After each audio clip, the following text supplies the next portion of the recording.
that property taxes had been quadrupled and made retroactive, and that they now owed $9,000 in back taxes. The electric bill had doubled again. Instead of having 2 months' worth of money to pay expenses, they were now 6 months behind. There was nothing left to do but to sell the house. Dad called a real estate agent he met at the Lions Club, but the number was out of service. He called another 10 brokers listed in the yellow pages until he found one that answered the phone. She told Dad that they would no longer represent sellers. Everyone was selling, and no one was buying. She entered his address into the computer and told him the average selling price for homes in his area. It was less than half their modest mortgage.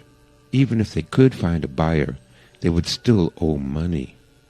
The real estate agent confided that Dad's best option was to stop paying all bills and live in the home and save as much money as they can until they are evicted.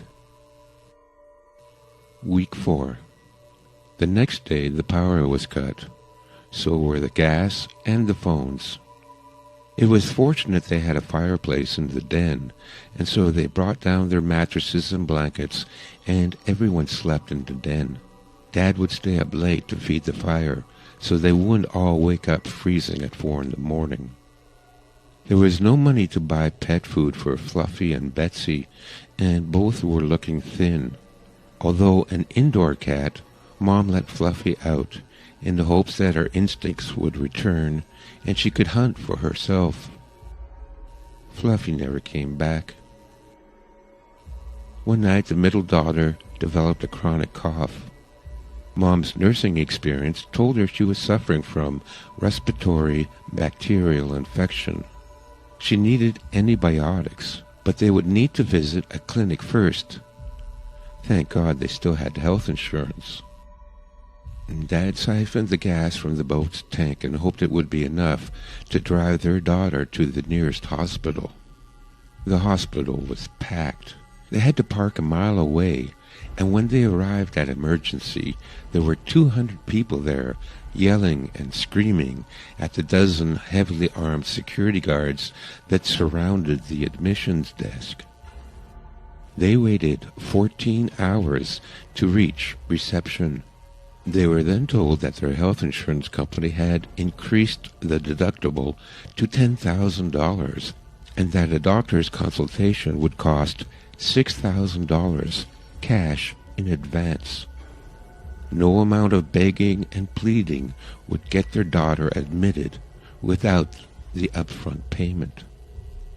When they got home, Mom bundled middle daughter up in blankets and lit the fire to keep her warm. Mom used every home remedy she could think of to treat her daughter, but while the symptoms eased a little, she wasn't getting any better either. The next day, eldest daughter announced she was leaving to work at the seedy strip club outside of town. A girlfriend told her that she could earn $2,000 a week, and if she were to take on a few clients, even more. Because the roads were so dangerous, she would stay in one of the rooms at the club and be back in 3 weeks with the money to get little sister the medical help she needs. Dad said absolutely not. He would not sell his 15-year-old daughter into prostitution. But after much arguing and tears, Mom and daughter convinced Dad that there really was no other way. That eldest daughter was going to save her sister's life and save the family, and that everyone must sacrifice in order to survive. Week 5. A week after eldest daughter left, Dad walked down the street going door to door to see if any of his neighbors still had phone service. The once tidy and quaint neighborhood looked like a war zone. More than half the homes had been abandoned, each with a large pile of garbage and discarded furniture in the front yard. Several had been burnt down. When he knocked on the doors of those houses that didn't look abandoned, no one answered. Several times he heard movement inside, but no one answered the door. Finally, he found a home that answered the door, shotgun in hand. It was Jeff, one of the fathers he would see at his daughter's dance recitals. Jeff still had a functional landline that he allowed Dad to use. Dad first called the strip-o-rama and asked to speak to his daughter. The woman who answered told Dad that she no longer worked there, that she left with her boyfriend and no one knows where they went. That's all Dad could find out, but he knew eldest daughter would never leave the family. A sickening realization sunk in that she was probably trafficked into the sex slave trade. There would be no way to find her. Dad next called his uncle, who had a big house outside of town and whom he hoped would allow him and his family to move in with him. But there was no answer. Finally, Dad called the Government Information Helpline, where a recorded message informed callers that until further notice, all government services were suspended, that a homeless area had been designated underneath the highway overpass, and that emergency food supplies will be distributed every Thursday. That night, middle daughter passed away from her illness. The next morning, Dad walked back to the neighbor to again use the phone to call an ambulance, but there was only a recording stating that emergency services had been suspended. Dad called hospitals and funeral homes, but there was no answer. When he arrived home, there was an eviction notice on the front door. Mom was found rocking back and forth, with her remaining child held in her arms. She was silent, her face frozen in despair. Dad buried middle daughter in the backyard. Then he loaded the minivan with clothes, blankets, and sleeping bags, some camping supplies, and what little food they had left. Dad picked up Mom and carried her to the van, with the little boy following behind. Dad told Mom that they had to be strong and survive. They still had a young son to take care of, and that eldest daughter will be okay and find her way back to them soon. But Mom said nothing and continued to stare out the window. Dad stapled a note on the front door in case his eldest daughter came home, saying, "We have gone to the overpass homeless camp. Look for our van. Love, Dad." Before they left, Dad found Betsy the dog, dead, curled up on her favorite blanket in the kitchen near her empty food bowl. He buried her next to his daughter. They drove to the designated homeless area, where there were hundreds of cars, campers, trucks, and tents under the overpass. They slowly drove along the overpass looking for a spot to park, passing dozens of open fires surrounded by people huddling for warmth. Dad cooked some instant noodles on the propane stove and put on a brave face for Mom and his son, and told them so long as they stick together as a family, everything will be all right. Mom didn't reply and continued to stare into the distance. Dad was also worried for his son, since he had become increasingly afraid and had developed a tremor, and often burst into tears and would cry for hours, and Dad's efforts to comfort him were in vain. Week 6.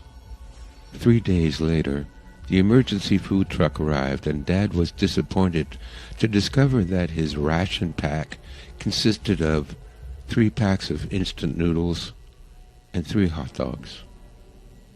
As he walked back to the van, he could smell barbecued meat coming from several of the campfires.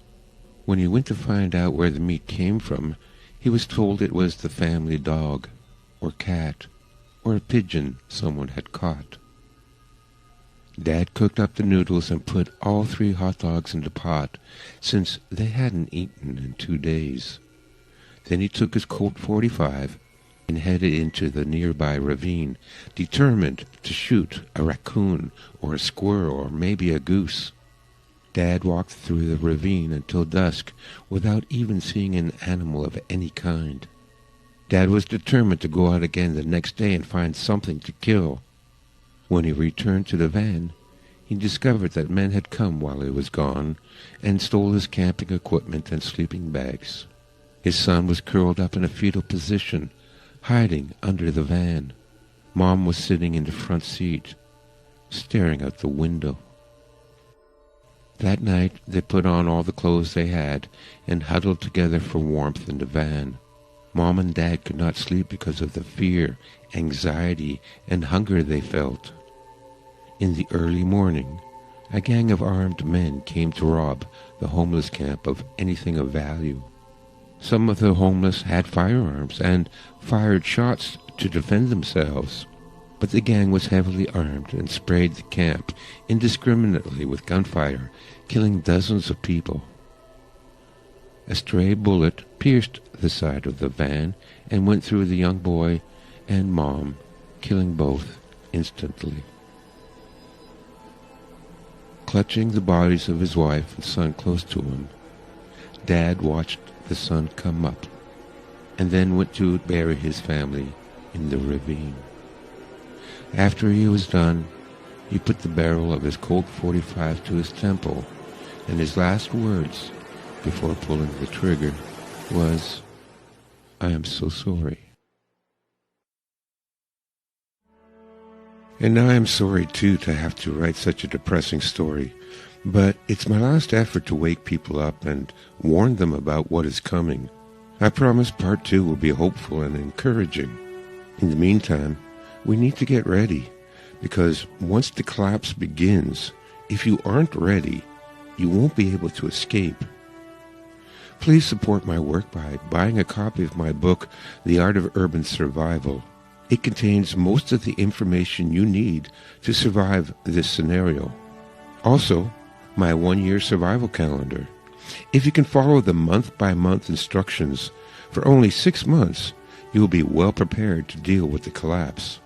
And finally, if you can spare it, donate a couple of bucks to help me finish my next book that will fill in the crucial key to survival: how to form a community for mutual aid and support during the hard times.